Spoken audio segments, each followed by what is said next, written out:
그래서 굉장히 낮은 온도에서 냉동을 하고 안정된 동결 상태를 유지를 하고 해동을 했을 때 손상되지 않도록 이제 해야 되는데, 사람 몸 중에서 그 사람 몸의 여러 성분 중에 체액이 문제다. 몸 대부분을 구성하는 물이 얼면서 부피가 팽창해 세포와 조직을 손상시키고 다시 녹을 때도 부피가 변하며 여러 몸의 여러 조직을 파괴하는 문제를 해결해야 했지라고 나오는데, 이거는 우리가 생야채를 얼리지 못하는 거를 딱 생각을 해보면 돼요. 그걸 얼렸다가 녹이면 다 망하거든요. 그래서 이제 대부분 냉동을 할 때는 삶아서 얼리는 게 어떻게 보면은 더 이제 뭐 한 거죠. 당근 같은 것도 삶아서 얼리고, 물론 이제 그것도 해동하면은 원래 상태로는 안 가지만은, 그래서 그런 거를 이제 연구를 했다라고 하는데, 뭐시기 이제 이거는 좀 되게 막 있어 보여요. 나노본 뭐 인공효소들의 뭐 활성화에 적절한 배합도 고려했고, 아무튼 제가 굉장히 재밌게 읽었어요. 그래서 이제 그거 얘기가 나오고, 그 다음에 이제 그 우주 여행과 관련해서 워프 항법 이런 게 나와요.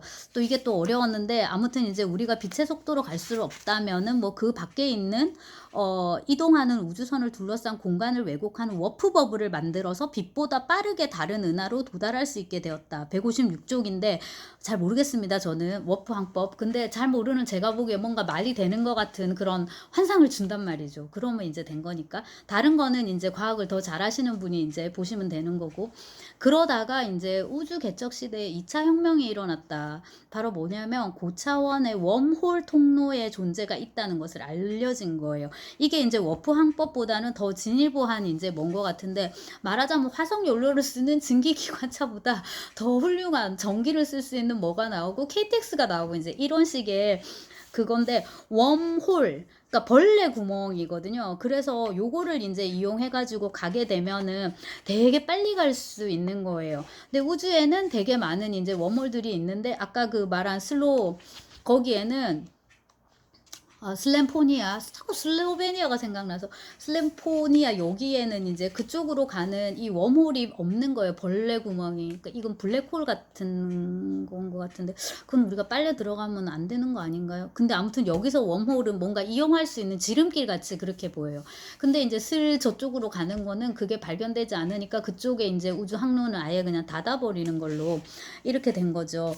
그리고 이제 이쪽에 관심이 많이 가다 보니까 이 디프리징에는 뭐야, 조금 돈이 조금 덜 들어오게 되고 막 이런 거예요. 그리고 이제 그녀가 그때 왜 가지 못했는지에 대해서 조금 이제 자세하게 나오는데, 이 부분은 이제 조금 이제 지루한 그런 감이 있었어요. 근데 이제 이 줄거리를 설명을 이거를 해야 됐기 때문에, 그러니까 자기가 왜 가족들, 아들과 남편이 있는 곳으로 가지 못했는지를 설명해야 됐기 때문에 그건 이제 꼭 이렇게 해야 되고, 사실상 이제 이 뭐야 슬램포니아라는 행성도 이제는 현재 행성이 아니라 옛날에 개척했던 행성. 근데 이제 너무 경비가 많이 드는 거죠. 그 웜홀이 발견된 이상은 그 웜홀이 있는 곳을 찾아 가지고만 해도 여러 행성을 가는데, 그리고 이제 여기에 설정된 인간의 수명이 100년인가 이렇게 돼 있더라고요.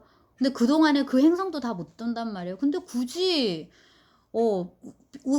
여행만 막 몇십 년 뭐 이렇게 해야 되는 그 슬렌 거기를 갈 필요가 없는 거고, 이제 수요가 줄어드니까 그쪽도 완전 거의 폐쇄 뭐 이런 식으로 한 걸로 이제 그렇게 나옵니다. 네, 그러니까 이제 이 사람은 안나는 가족을 이제 만나지 못하게 되는 거죠. 그래서 여기 우주장에서 계속 기다리고 있어요. 기다리는 사람들을 위한 우주 정거장 이렇게. 네. 자, 그리고 이제 이 사람이 그 말하자면 뭐야, 그 이제 자기가 찾아온 이런 본격적인 이제 그 목적을 얘기를 하는 거죠. 그래서 처음에는 약간은 스릴러 비슷하게 이렇게 할머니하고 젊은 청년이 우주 정거장에 이렇게 덩그러니 앉아 있는 이제 이런 풍경으로 해가지고 되게 좀 무섭게, 예, 이렇게 이제 좀 시작을 하는데, 이야기가 진행되다가 이곳은 이미 100년 전에 폐쇄되었어요. 모르실 리가 없을 텐데요. 해서 여기도 약간은 폭로면서 좀 호러, 공포처럼 좀 익혔고, 할머니 나이가 몇 살이야? 추정해 보니까 170살이더군요. 도대체 여태 어떻게 살아남으신 겁니까? 그동안 정거장에는 대체 몇 번을 오간 겁니까? 뭐 이렇게요. 그 할머니도 사람이 그렇게 길게 사나? 이제 이렇게 얘기를 하는데, 이게 이제 그 SF 각종 그 콘텐츠에서 많이 다룬 건데, 카우보이 비밥이라는 애들이 보는 애니메이션이 있는데요. 저도 애들 나이에서 그렇게까지 멀진 않았던 거, 그때는 30 초반 뭐 이래가지고. 근데 거기에 거기가 이제 그 카우보이인데 그 현상금 사냥꾼 이제 그런 허접한 이제 이런 애들이 나오는 건데 이게 이제 이렇게 화별로 이야기가 다르잖아요. 근데 그중에 이제 하나가 뭐냐면 어떤 행성에 이 그 거대한 폭발 내지는 뭐 전쟁인지 뭔지 이런 게 있었어요. 그러면서 다 죽었어요. 전부 다 죽었는데 꼬맹이 하나만 가족도 다 잃었는데 얘만 어떻게 잘못 맞아 가지고 영생을 누리게 된 거예요. 성장도 안 하고 계속 얘는 늙지도 않고 계속 그 상태로 살아요. 몇 년을 살았나 모르겠는데 아무튼 이제 거기서 스파이크 그 카우보이 비밥의 주인공이 스파이크인데 스파이크하고 어떻게 되는 과정에 얘가 또 총을 맞든지 뭐를 맞든지 그런 폭발이 다시 한번 일어나든지 하고 다시 와요 그게. 그렇게 되면서 얘가 순식간에 지금까지 살아온 세월을 한꺼번에 받아 가지고 한꺼번에 순식간에 늙으면서 동시에 죽어갑니다. 그때 인제 그 꼬맹이의 대사가 '아 나도 죽는구나.' 혹은 '내가 죽는구나.' 이런 대사였어요. 그래서 다른 한편으로는 그 오스카 와일드의 도리언 그레이의 초상이라고 여러분 아실 거예요. 거기서 인제 이 주인공이 있으면 이름 까먹었는데 걔 그 주인공 대신에 도리언 그레이죠. 도리언 그레이가 인제 이렇게 하는 이렇게 있으면 얘는 늙지 않고요. 초상화가 대신 늙어가요. 이제 그런 식인데 약간 이제 그게 그 생각나기도 하고 인제 그랬습니다. 그다음에 인제 또 하나가 할머니가 인제 자다 깨다 자다 깨다 인제 이렇게 했었다는 거예요. 그리고 인제 자기가 떠나겠다. 자기 셔틀을 가지고서 이렇게 얘기를 했더니 어 "이제 이 궤도에는 폐기된 정거장이 남아 있을 자리가 없어요. 저는 우주 데브리를 폐기하고 회수하는 작업을 맡았습니다. 이미 이곳은 5년 전에 최종 폐기 시한이 지났어요." 이렇게. 그래서 기차가 가지 않는 기차도 서지 않는 간이역에 딱 그런 인제 느낌이 드는 거예요. '아무 소용이 없는 그런 역을 인제 닫겠다.' 이런 식인데 여기서 데브리라는 말이 제가 인상적이어서 찾아보니까 되게 역시나 그 30 대에 본 애니메이션 중에 일본 건데요 물론. 플라테네스라는 게 있어요. 그것도 아마 분명히 원작이 있을 거예요. 근데 저는 애니메이션으로 봤는데 거기서 주인공들이 하는 일이 우주에 널려 있는 쓰레기들을 치우는 거예요. 그러니까 뭐 저기 저기 그러니까는 현실적인 말로 옮기면 뭐 교통사고 나 가지고 생긴 뭐 자동차 파편들이나 뭐 예를 들자면 이런 것들. 근데 이제 그런 것들이 계속 둥둥 떠다니면은 제대로 이게 우주선이 돌아다닐 수가 없을 거 아니에요. 그런 거랑 거기에 인제 그 젊은 남녀가 같이 있어서 둘이가 인제 또 당연히 서로 사랑하게 되고 뭔가 사건이 있어 가지고 여자애가 부상 같은 걸 입는데 산소가 빨리 어떻게 안 돼 가지고 밑에 또 하반신 마비가 돼요. 그래 갖고 인제 여자는 또 그 일을 못 하게 되고 남자는 또 우주로 떠나게 되고 그다음에 이제 이 남자의 집에 들어가서 인제 여자가 사는데 그러니까 시어머니, 시아버지하고 같이 사는 셈인데 시아버지는 또 없어요. 왜냐하면 시아버지는 저기 목성으로 가고 있거든요. 근데 인제 이게 그 원양어선 느낌을 주는데 한 번 인제 목성으로 가면 뭐 기본 뭐 있죠. 5 년, 10년 뭐 더 될 수도 있고 그런 식의 설정이에요. 그래서 여기 그 김초엽이 지금 이 소설에서 얘기하는 이런 스토리나 밑에 깔려 있는 배경이나 이런 것들이 어 아주 새로운 거는 아니라는 거. 그러니까 일본 여러 가지 콘텐츠에서는 우리가 이미 다 봤던 인제 그런 거고 머리가 완전 섰네요. 네. 그런데 인제 우리 그 지금 SF 작가들이 이 정도로 읽히게끔 쓴다는 게 인제 놀라는 거죠. 그리고 인제 그 할머니를 인제 데려가야 되겠다 하면서 인제 이야기가 전개되는 거는 거의 철학 소설이에요. 왜 이러냐 이렇게 150년 넘게 산다는 사람에 대해서는 뭐 들어본 적이 없다 이렇게 하고 할머니 인제 이야기. 한 번 동결했다가 깨어날 때마다 뇌세포가 우수수 죽어버리는 기분을 아나. 나는 이제 그 감각을 느낄 수 있다네. 아 물론 저는 이거는 그럴 거라고 생각합니다. 그 전신 마취 한번 하고 나서 인제 뭐 수술 같은 거 이런 거. 동결은 대가 없는 불멸이나 영생이 아니야. 이런 것들.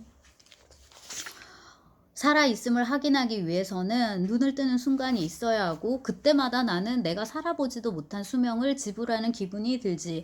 요 180쪽인데 내가 살아보지도 못한 수명 그러니까 내가 살아보지 못한 삶 그런 시간 그러니까 시간을 이렇게 훅 건너뛰는 거. 그래서 제가 아까 그 시간에 대해서 탐구하는 소설로 읽을 수도 있을 것이다라는 생각이 들었어요. 이제 그렇다 보니까 상황 판단이 잘 안 되는 거예요. 내가 여전히 동결 중인 것인지 사실 이 모든 것이 몹시 추운 곳에서 꾸는 꿈은 아닌지, 내가 사랑했던 이들이 정말로 나를 떠난 게 맞는지, 그들이 떠난 이후로 100년이 넘게 흘렀다면 어째서 나는 아직도 동결과 각성을 반복할 수 있는지, 왜 나는 매번 죽지 않고 다시 깨어나는지. 그래서 이제 이런 물음들은 되게 이제 철학적인, 잘 쓴 것 같아요. 재밌게 잘 읽히고요. 우리도 이런 거 고민해 볼 수 있을 것 같고, 여기서는 이제 SF적인 설정으로 이렇게 해놨는데, 몸이 굉장히 아파가지고 되게 심각한 그런 어떤 수술을 받게 되고, 그 다음에 이제 그게 수술에서 깨어나서 빨리 잘 깨어나면 되는데, 마취해서 각성이 빨리 안 되거나 혹은 엄하게 엉뚱하게 각성이 되든가, 그 다음에 이제 뇌수술 같은 경우는 외국에서 많이 한다고 하는데, 각성수술, 그러니까 두개골을 열 때까지는 마취를 했다가 두개골을 열어서 뇌 부분을 건드릴 때는 각성된 상태로 일부러 하는 거예요. 뜨개질을 해보세요. 여기를 건드리면서 이거를 해보세요. 이런 식으로. 한편으로는 되게 무서운데, 이제 그런 거라든가, 그 다음에 이제 뭐 열이 너무 많이 나서 잠시 또 정신이 왔다 갔다 하거나, 우리가 이런 거를 체험할 기회는 되게 많을 것 같은데, 그때는 이제 이런 거. 그리고 이제 아파가지고 뭐 한 2, 3일 못 일어나면은 눈을 떴을 때 이제 날아간 것 같죠. 한 3일 이런 시간이, 72시간은 그냥 내가 살지 못한 시간이야, 이런 생각이 들고, 우리 모두에게는 2020년이 그런 시간인데, 그 2020년은 이렇게 녹강으로 강의된 이 뭐야 녹음된 강의로 이제 남아있을 수 있으니까는 아주 무의미하진 않았을 것 같고요. 이 할머니도 그렇지 않았을까라는 생각이 듭니다. 그리고 이제 아까 제가 철학적이다라고 말씀드렸는데, 우리는 점점 더 우주에 존재하는 외로움의 총합을 늘려갈 뿐인 게 아닌가, 이렇게. 그러니까 서울 부산을 통일호 6시간에서 KTX 2시간 반으로 단축했다고 해서 삶의 질이 막 그렇게 되는가, 이렇게 물을 건 아닌 것 같아요. 그냥 이제 우리는 이런 시대를 살고 있는 거니까 여기에 맞는 어떤 생활 방식으로 적응해 가고 행복을 누리고 만족도를 높이고 이제 이렇게 하는 거죠. 그 시간이 짧아졌기 때문에 KTX 안에서 장미의 이름 같은 걸 읽을 수가 없어요. 그게 통일호에서는 가능하단 말이죠. KTX에서는 이제 김영하의 살인자의 기억법 이런 거 이제 읽어야 되는, 그렇습니다. 아까 거기에 그냥 이렇게 맞춰서 가면 이제 되는 거죠. 그리고 이제 제가 아까 말씀드린 이제 그런 식으로 그 스토리가 전개가 됩니다. 저쪽 창 너머로 안나의 셔틀이 보였다. 셔틀은 출발 준비를 하고 있었다. 망할. 그리고 이제 무기를 막 쏘거든요. 왜냐면 자기가 지금 이 일을 제대로 처리를 해야 되는데 할머니를 한국으로 지구로 데려가지 않고 이렇게 보낸 게 됐기 때문에 플라즈마 무기를 발사하는데, 할머니 또 용케 이렇게 해갖고 잘 가요. 그리고 이제 마지막에 남자는 노인이 마지막 여정을 떠나는 모습을 지켜보았다, 이런 식으로 나오는데, 제가 스토리상에서 좀 거시기한 거는, 아니 어차피 할머니는 자기 셔틀 타고 떠나는 사람인 거잖아요. 진작에 떠나시지 왜 안 가시고 이 버려진 정거장에서 이렇게 앉아가지고 시간을 때우셨는지 라는 생각이 드는데, 이 역시도 시간의 문제로 이렇게 환원해가지고 살펴볼 수 있지 않을까. 굳이 떠나도 그렇게 떠나면서 보내는 시간이나 여기 앉아서 보내는 시간이나 그렇게 하면서 좀 생각을 진척할 수 있을 것 같고요. 마지막으로 네, 이렇게 젊고 경쾌하게 생긴 그런 작가입니다. 지금 옷도 그렇게 또 입은 것 같고, 93년생이고 포스텍 화학과 졸업하고 생화학 석사까지 있어요. 그래서 확실히 이거는 이게 공부하지 않으면 쓸 수 없는, 그러니까 밑바닥부터 이쪽을 공부한 작가고, 젊고 93년도면 제가 대학 입학할 때 태어난 이제 그런 아이가 이제 또 작가가 됐습니다. 그리고 수록 발표 지면을 보니까 다 이제 그 SF 문학 이게 전문지인 것 같은데, 제가 이제 잘 몰라서, 현대문학은 SF를 실는 곳은 아니에요. 근데 요게 출판사가 허브리드인데 제2회 한국과학문학상 수상작품집 여기에 이제 돼 있는데 2개가 다 돼버렸어요. 대상이 관내부실이고 가작이 우리가 빛의 속도로 갈 수 없다면, 이렇게. 그러니까 한 작가가 2개를 출품을 한 거죠. 그리고 이제 하나가 1등 먹고 하나가 2등 먹고 이제 이렇게 된 건데, 다른 소설도 굉장히 읽어보고 싶어지는 그런 책이고 만족스러운 독서를 했습니다. 여러분도 읽어보시고 꼭 그 다음에 줌 수업에서 좀 감상 같은 거 이런 거 공유하면 좋겠고요. 제가 좀 모르는 거, 그 다음에 과학적으로 혹시 오류가 있으면은 이과생들 많으니까는 좀 짚어주셔도 재밌겠습니다.